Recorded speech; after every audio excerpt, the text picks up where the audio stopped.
Bonjour chers abonnés French Hacking. Aujourd'hui, nous allons revoir ensemble les principaux événements du mois de septembre. Interdiction de l'abaya dans les écoles. Le mois de septembre, c'est le mois de la rentrée scolaire. Cette année, la rentrée s'est déroulée comme les autres années à l'exception d'une nouvelle loi qui affecte les écolières musulmanes et le port de l'abaya. L'abaya est une longue robe qui est généralement portée par les femmes musulmanes. Mais pourquoi est-ce interdit de le porter à l'école? Depuis 1905, en France, il y a une séparation de l'Église et de l'État. C'est-à-dire que toutes les institutions françaises, législatives, politiques, financières, sont laïques, y compris l'éducation. Le gouvernement voit l'abaya comme un vêtement religieux, qui ne respecte donc pas la laïcité. Naturellement, cette nouvelle loi divise les politiciens et politiciennes français. Elle est applaudie chez les partis de droite et d'extrême droite, mais n'est pas aussi populaire chez les partis de gauche. C'est certainement une mesure drastique et le président Emmanuel Macron est très décisif à ce sujet, il ne veut aucune exception. Qu'en pensez-vous et que feriez-vous au nom de la laïcité? Harcèlement scolaire, suicide d'un écolier de 15 ans. Le monde scolaire français a été secoué par une tragédie qui a eu lieu le mardi 5 septembre lorsqu'un adolescent de 15 ans s'est suicidé, pour cause d'harcèlement scolaire.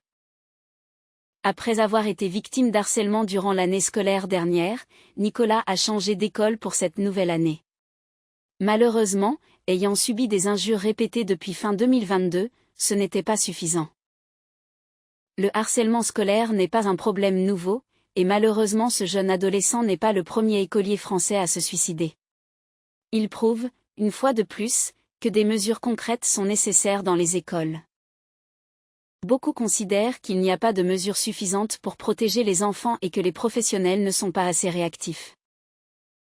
Le suicide de Nicolas fait désormais du harcèlement scolaire une priorité absolue pour le gouvernement. Le ministre de l'Éducation nationale, Gabriel Attal, devrait annoncer un plan interministériel de lutte contre le harcèlement d'ici la fin du mois. Coupe du monde de rugby 2023. Lancée le vendredi 8 septembre, la 10e édition de la Coupe du monde de rugby se déroule pendant une période de 50 jours, dans diverses villes de France.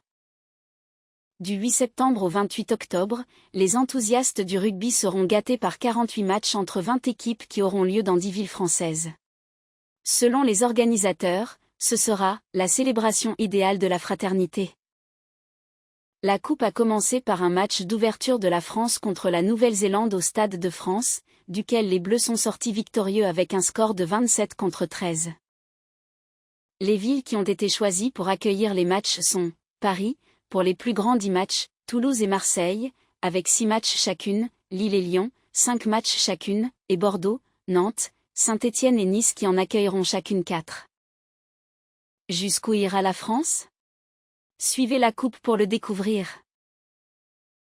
Et voilà, les principales nouvelles du mois de septembre. N'oubliez pas de vous inscrire à notre liste de diffusion pour recevoir un résumé d'actualité mensuelle approfondie. Bon week-end!